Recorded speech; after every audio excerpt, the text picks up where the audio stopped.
ఈ వీడియోలో నేను అటుకులతో మసాలా రెసిపీ తయారీ విధానం చూపిస్తానండి. ఇది చాలా టేస్టీగా ఉంటుంది. ఈవినింగ్ స్నాక్స్కి బెస్ట్ రెసిపీ. ఇంకా ప్రాసెస్ చూసేద్దాం. అందరికీ నమస్తే, welcome back to my channel. నేను మీ నాగలక్ష్మి. ముందుగా ఇక్కడ ఒక కప్పు నిండుగా అటుకులు తీసుకోవాలి. వీటిని చిల్లులు గిన్నెలో వేసి ఒక్కసారి జల్లించుకోవాలి. ఇలా జల్లించడం వల్ల దీనిలో ఉన్న పిండిగా ఉన్నాయి చిన్న చిన్న అటుకులు అవన్నీ కిందకి రాలిపోతాయి. ఇక్కడ చూడండి, ఈ విధంగా కిందకు వచ్చేస్తాయి. తర్వాత వీటిని వాటర్లో తడిపి ఒక స్ట్రైనర్లో వేసుకోవాలి. ఇలా చేయడం వల్ల ఇవి కొంచెం మెత్తగా అవుతాయి. మొత్తం వాటర్లో అయితే ఉంచకూడదు, ఇలా విడిగా పెట్టి వాటర్ అనేది కారిపోనివ్వాలి. ఇంకా తర్వాత వీటిలో వేయడానికి పల్లీల్ని ఫ్రై చేసుకుందాం. చిన్న కళాయిలో కొంచెం ఆయిల్ యాడ్ చేసుకొని ఒక చిన్న కప్పు నిండుగా పల్లీలు తీసుకొని వేగించుకోవాలి. ఇక్కడ పల్లీలు అనేది కొంచెం క్రిస్పీగా వేగేంత వరకు వేగించుకోవాలి. ఇంకా ఈ విధంగా వేగిన తర్వాత వీటిని తీసి పక్కన పెట్టేసుకోవాలి.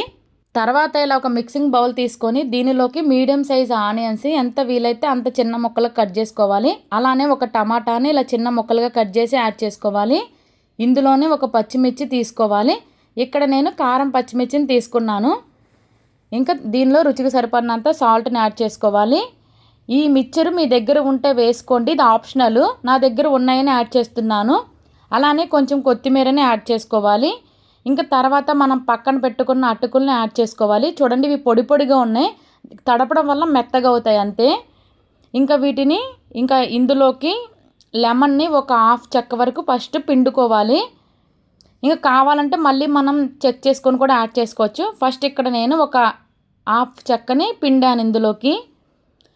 ఇంకా ఇది ఒక్కసారి మిక్సింగ్ చేసుకోవాలి. ఇంకా మిక్సింగ్ చేసుకున్నాక దీనిలోకి మనం ఫ్రై చేసుకున్న పల్లీలని యాడ్ చేసుకోవాలి. ఇంకా ఈ పల్లీలను కూడా యాడ్ చేసి ఒక్కసారి మొత్తం కలుపుకోవాలి.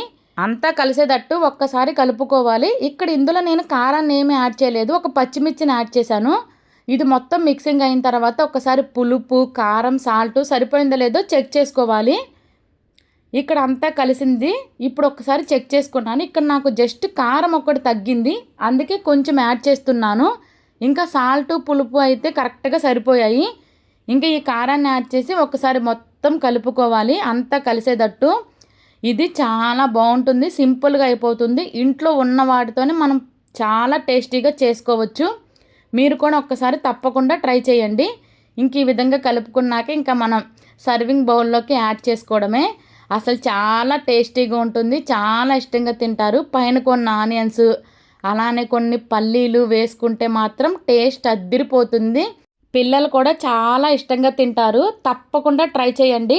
అంతేనండి, టేస్టీ టేస్టీ అటుకుల మసాలా రెసిపీ రెడీ.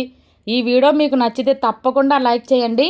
అలానే మీ ఫ్రెండ్స్ అండ్ ఫ్యామిలీకి షేర్ చేయండి. ఇలాంటి టేస్టీ అండ్ సింపుల్ రెసిపీస్ కోసం నా ఛానల్ని ఇప్పుడే సబ్స్క్రైబ్ చేసుకోండి. Thank you for watching. Bye bye.